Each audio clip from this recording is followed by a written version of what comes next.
آپ صلی اللہ علیہ وسلم نے خود ارشاد فرمایا دیکھو مال کی محبت ایسی چیز ہے یہ کبھی ختم ہی نہیں ہوگی. مال کی چاہت اگر زیادہ ہو جائے تو اس کو ہرس کہتے ہیں, لالچ ہو جانا, ہرس پیدا ہو جانا. فرمایا یہ مال کی چاہت ایسی چیز ہے یہ جتنا بڑھتا جائے گا آدمی اتنا ہی زیادہ. اس کو علماء نے مثال دی ہے, پہلے زمانے میں بھی ہوتی تھی آج بھی ہوتی ہے, خارش کی مثال سے. خارش کی اگر بیماری کسی کو ہو جائے نعوذ باللہ, اللہ محفوظ فرمائے, تو وہ جتنا کھجاتا جاتا ہے اس کو اور مزہ آتا ہے, اور کھجاتا ہے اور مزہ آتا ہے. حالانکہ وہ زخم کر لیتا ہے اپنے, لیکن وہ کھجانے سے نہیں باز آتا, وہ کہتا ہے بھائی مزہ آتا ہے. یہ خارش کی بیماری کی طرح ہے. جیسے جیسے یہ دنیا بڑھتی چلی جائے گی اس کی چاہت, اس کی طلب بھی بڑھتی چلی جائے گی. اس کو پیارے محبوب صلی اللہ علیہ وسلم نے یوں بیان فرمایا, لو کان ابن آدم وادیان من مال, اگر کسی انسان کے پاس دو وادی کہتے ہیں وہ حصہ جو دو پہاڑوں کے درمیان ہے, یا دو پہاڑی کہہ لیں, دو وادیاں, دو بہت بڑے زمین کے حصے مال کے بھرے ہوئے کسی کے پاس ہوں,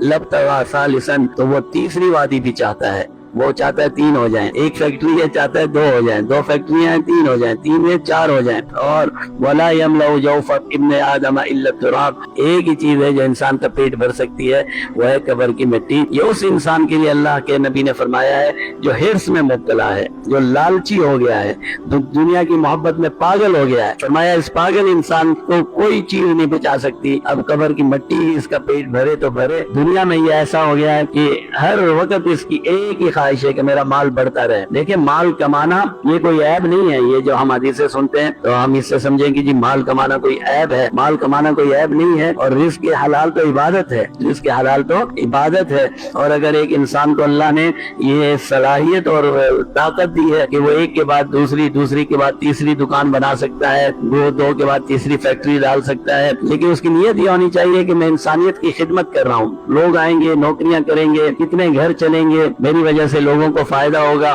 یہ نیت کر کے وہ کام جتنا بڑھا سکتا ہے بڑھائے. نیت یہ ہونی چاہیے کہ میں کسی کا محتاج نہ ہوں, کسی کے سامنے مجھے ہاتھ نہ پھیلانے پڑے, اور لوگوں کا فائدہ ہو. یا ایک فیکٹری ہے اس میں 1000 لوگ کام کر رہے ہیں, دوسری ڈالوں گا تو 2000 گھر چل جائیں گے.